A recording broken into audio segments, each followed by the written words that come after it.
죄업제, 율법의 시민법적 용도.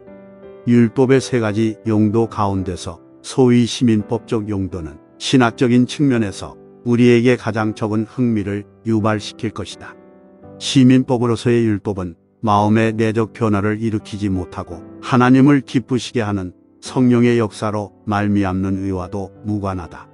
이 용도로 말미암아 율법은 수치와 형벌에 대한 두려움을 일으켜 지나치게 심한 죄악성을 억제하고 도덕적 표준에 대한 외적인 순종과 사회의 평화를 증진시킨다.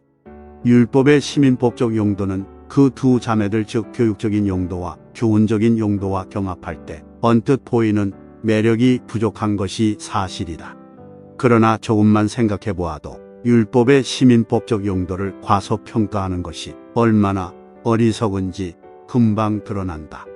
당신은 생계를 위해 매일 아침 당신의 집문을 안전하게 걸어나갈 수 있다는 것에 대해 감사하게 생각하는가? 당신은 율법의 시민법적 용도에 대해 감사해야 한다. 만약 당신의 이웃이 당신의 재산에 심각한 피해를 입히고 당신이 배상을 청구해야 한다면 어떻겠는가? 또는 만약 당신이 폭력적인 범죄를 저질렀다고 억울하게 고소당해 유죄가 확정될 경우 감옥에서 수십 년을 살아야 한다면 어떻겠는가? 이때 당신이 가장 확실하게 관심을 갖는 부분은 법률 체계의 효율성, 그리고 당신의 판사와 배심원이 정의 감각을 가지고 있는지의 여부일 것이다. 그리고 이 모든 것은 율법의 시민법적 용도와 관련되어 있다.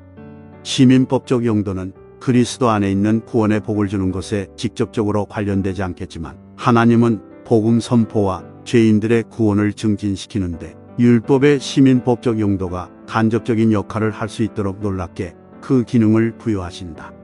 나는 율법의 이 시민법적 용도 그리고 세상에서 불의를 억제하는 데 나타나는 하나님의 관대하심을 탐구할 것이다. 먼저 시민법적 용도가 어떻게 죄인들로 하여금 하나님의 법을 알고 순종하도록 이끌 수 있는지에 대해 논의할 것이다. 그런 다음에 시민법적 용도의 성경적인 작용 사례들을 두어 가지 살펴볼 것이다. 시민법적 용도는 어떻게 작용하는가? 일반 은총과 자연복. 율법의 교육적이며 교훈적인 용도는 택자 안에서 일하시는 성령의 특별한 구원 사역을 수반한다. 율법의 교육적인 용도에서 성령은 죄인들이 그들의 죄를 진정으로 인지하도록 이끌고 그들의 비참한 공경에 대한 해답으로서 복음을 볼 수 있도록 이끄신다. 교훈적인 용도에서 성령은 구원받은 성도를 성화의 삶으로 이끌기 위해 율법을 활용하신다. 그러나 시민법적 용도의 경우에는 율법이 이와 다르게 작용한다. 시민법적 용도는 성령의 일반 은총 사역을 수반한다. 일반 은총은 하나님이 모든 사람들에게 주시는 구원에 관계없는 일반적인 축복을 가리킨다. 신자들과 불신자들 모두 이 일반 은총을 누린다. 아마도 일반 은총을 묘사하는 가장 잘 알려진 성경 구절은 마태복음 5장 45절일 것이다. 이 구절은 하나님이 그 해를 악인과 선인에게 비추시며 비를 의로운 자와 불의한 자에게 내려주신다고 말씀한다. 율법의 시민법적 용도에서 율법은 죄인들이 죄악된 욕망을 완전히 폭발시키지 못하도록 그들을 감시하고 그들에게 굴레를 씌운다. 그렇다면 시민법적 용도는 1차적으로 불신자들을 위한 것이라는 사실이 분명해진다.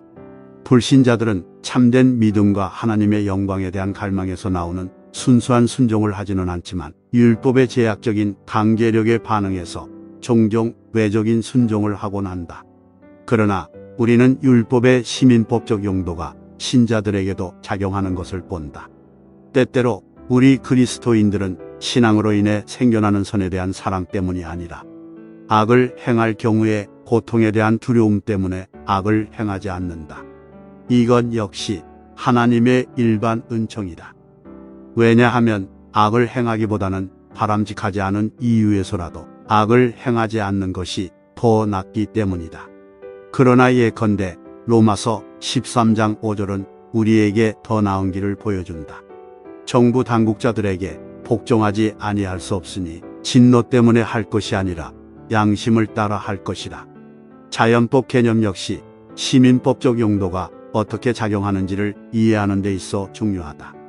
자연법은 창조 질서 가운데서 인간의 양심을 통해 감지되는 하나님의 도덕적인 뜻에 대한 계시를 가리킨다. 인간 법률의 제정 및 집행은 자연법의 이 작용을 보충한다.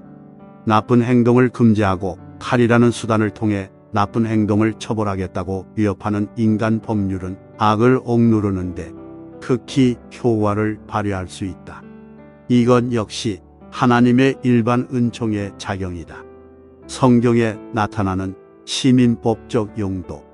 성경은 여러 곳에서 율법의 시민법적 용도에 대해 말씀하거나 사건을 통해 그것을 묘사한다.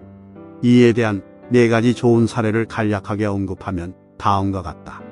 첫 번째는 창세기 4장에 나오는 가인 이야기이다. 가인이 동생을 살해한 것에 대해 하나님이 안식 없는 방랑의 삶을 살도록 그를 정죄하신 이후 가인은 자기를 발견하는 사람은 누구든지 자기를 죽일 것이라고 불평한다. 하나님은 가인을 살해하는 자는 누구든지 7배의 형벌을 받게 될 것이라고 말씀하신다. 살인죄에 대한 이와 같은 형벌 위협은 분명히 효과가 있다. 비록 가인과 그와 함께한 사람들이 참된 신자가 아니지만 하나님은 그들 가운데 충분한 정의 감각을 보존하게 하셔서 문화를 발전시키고 도시를 건설할 수 있게 하셨다. 두 번째 사례는 창세기 9장에 있는 노아 언약이다. 이것은 일반 은총의 언약이다. 왜냐하면 하나님은 신자들만이 아니라 모든 살아있는 피조물들에게 홍수 이후의 자연 질서와 사회 질서를 보존해 주겠다고 약속하면서 그들 모두와 언약을 맺으셨기 때문이다. 이 언약에서 하나님은 사회 속에 정의가 보존되도록 정하셨다. 다른 사람의 피를 흘리면 그 사람의 피도 흘릴 것이니 여기에서 우리는 다시 한번 정비례하는 정의의 원리를 발견할 수 있다. 즉, 형벌은 범죄에 맞게 가해져야 한다는 것이다. 아무리 불완전할지라도 고대와 현대의 많은 법률 시스템은 잘못된 행동에 맞게 형벌을 가하는 비례적인 정의를 표현한다. 세 번째 사례는 창세기 20장에 있는 아브라함과 아비멜렉의 이야기이다. 비록 아브라함은 자신의 아내를 누이라고 속임으로써 아비멜렉에게 잘못을 범했지만 이겨도 아비멜렉은 정의 규범에 호소하면서 아브라함에게 자신에 대해 변호할 기회를 준다. 아비멜렉은 그 땅의 왕이며 그래서 자기 앞을 가로막는 인간의 어떤 법률도 무시할 수 있는 권한이 있었겠지만 이 불신자는 아브라함의 잘못과 비례하지 않을 정도로 무시무시한 보복을 하지 못하도록 그를 억제하는 어떤 하나님에 대한 두려움이 있었던 것으로 보인다. 마지막으로 사도행전 16장과 22장은 억울하게 고소당해서 체포된 바울이 로마 시민으로서 자신에게 있는 권리에 호소하는 사건을 묘사한다. 두 경우 모두에서 불신 관리들은 바울의 주장을 인정하고 처벌에 대한 두려움으로 인해 바울을 정당하게 대우한다. 여기서 우리는 하나님이 정의를 증진시키고 악을 억제하기 위해 로마법의 관대한 특징을 어떻게 활용하시는지를 볼 수 있다.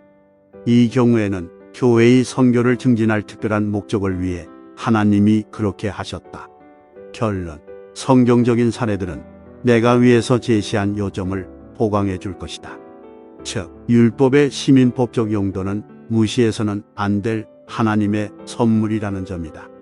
하나님은 그것을 통해 자기 백성이 다양한 차원에서 고요하고 평안한 생활을 할 수 있도록 허락하신다. 이것보다 훨씬 더 중요하게도 율법은 질서를 유지하고 기본적인 자유를 보호해 줌으로써 교회가 평화롭게 모일 수 있도록 그리고 그 사명을 감당할 수 있도록 해준다. 이러한 사실에 대해 그리스도인들은 3중의 반응을 보이는 것이 당연할 것이다. 첫 번째 반응은 율법의 시민법적 용도와 관련된 일반적인 축복에 대해 하나님께 감사하는 것이다. 두 번째 반응은 그 축복이 계속 유지되도록 기도하는 것이다.